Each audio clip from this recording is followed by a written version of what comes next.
both Christ and Buddha would have been the first to tell you that it was always something that they aspired to and something that they often achieved, but not something that anyone ever holds steadily to all the time. It's an objective, it's a calling. It's not some standard that you should hold yourself to and then beat yourself over the head with a club when you are not there. See, this is what the Eastern religions seem to instill, that we are all supposed to become this. And so when you say that this is a planet of joy and that it's an individual choice, I don't quite understand. I know you say there's really no purpose to be here except for joy, except there seems to be such a collective consensus in the teachings, Eastern and Western, that we are supposed to come to a certain height. Well, at the heart of all of those religions, there is an understanding of alignment. In other words, when you discuss any of them, if you can get back to the precepts on which they were originally based, you discover that there was an understanding by those who were translating at the beginning of coming into alignment. It's an individual's self-alignment with who they have become, and that's the thing that all those religions were teaching. But as man gets hold of it, whether they are the leaders of a church or of a nation or of a peer group in a high school, most leaders really believe that leadership is about looking amongst the masses, coming to a conclusion of right action, and then somehow affecting conformity to that right action. And what is forgotten almost every time in almost every religion is the understanding that coming into enlightenment, that coming into vibrational harmony, that going home, that coming into the light, that upliftment, that seeking source, that finding God, no matter what words they are using, is all about an individual closing their gap between who they are and who they have become. And it's this determination that almost every religion or organized anything has to get you to conform to their standard that has the whole thing not working well.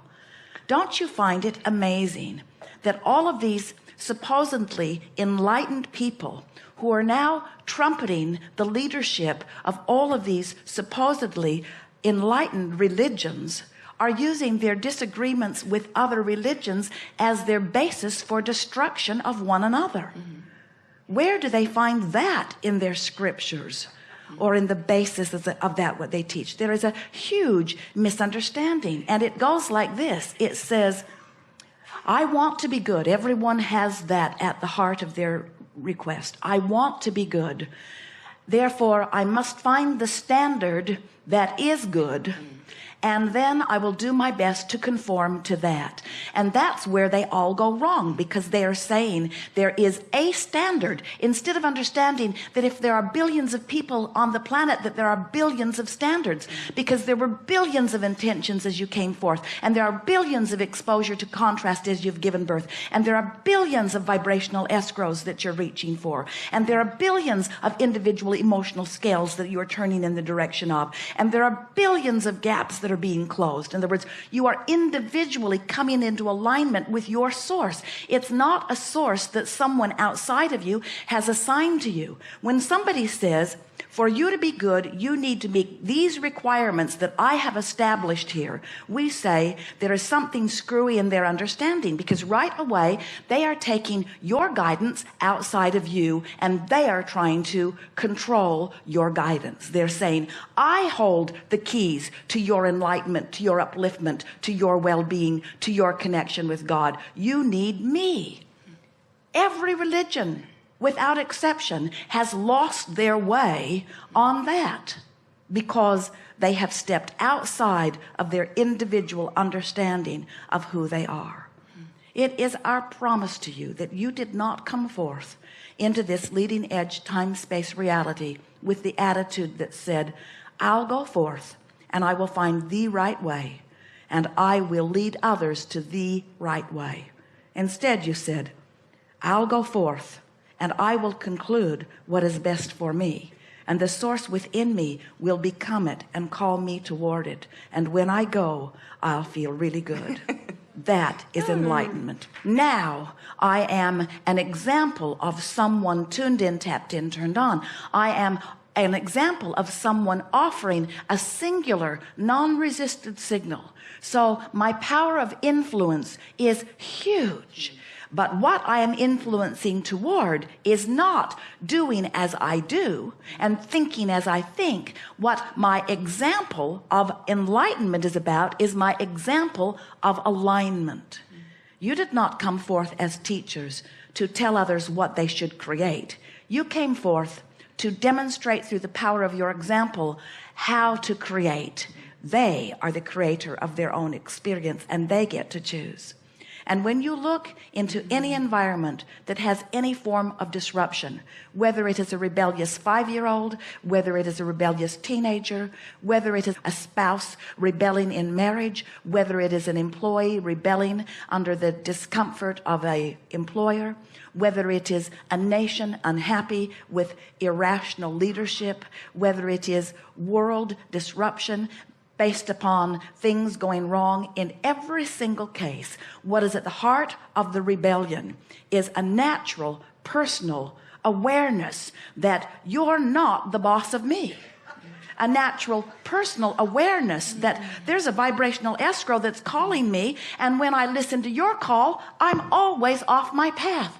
Every time somebody tries to tell you what you should do, what you should think, why you're here, they are leading you off your path. And that's why you go crazy. You can feel yourself not going with the flow. There are so many well-meaning people, but if they would speak more accurately, what they would say to you in their attempt to guide you is, I have not yet discovered my own alignment with my own source, and I'm feeling rather frustrated in my illogical effort to control others so that I can feel better. And I am using you as a guinea pig to see how compliant you would be and how many of my hoops you are willing to jump through. And I have this illogical misunderstanding that if I can get you to jump through some of my hoops, that I will feel better. But it's going to take your undivided attention. You're going to have to really trust me, which means you're going to have to set aside all of your natural instincts.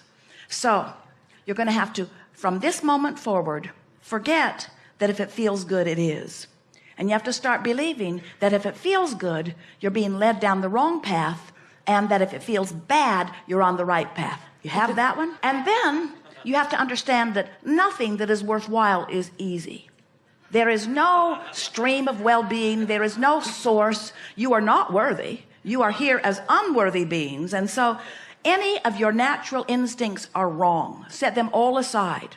If you feel like laughing, stifle it, because that would be inappropriate. And if you feel like doing something, don't, because that's just selfish. If you instead listen to me, now it's going to be hard, so it's going to take a lot of trust and a lot of faith and a lot of willpower. You're really going to need a lot of willpower, because every inclination that you have is going to want to lead you toward joy. So it's going to be a lot of trouble for you. Because I know how much trouble it is, I'm going to start with you when you're really, really little. And I will call those the formative years.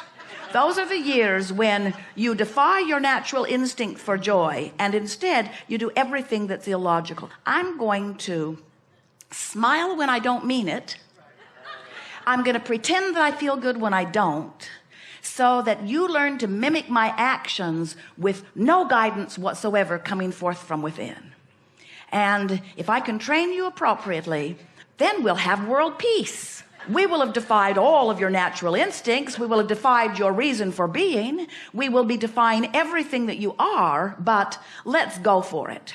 And if it doesn't work out, and so far it hasn't, they will tell you, we'll get better at it. We'll train you stronger and faster, and we'll ask for your compliance. And then if we don't get it, then we'll just make the stakes higher. And if you don't listen to us, then we'll condemn you to hell. We will. And somewhere along that training, and didn't all of you get some of that somewhere? Somewhere along that training, you start to think there's something screwy in this. And so then when you listen to us ramble about who you are and what your true intent was and why you are here and how it is that you've come forth, and you say, why does this resonate with me? And we say, because you remember that's who you are, you see.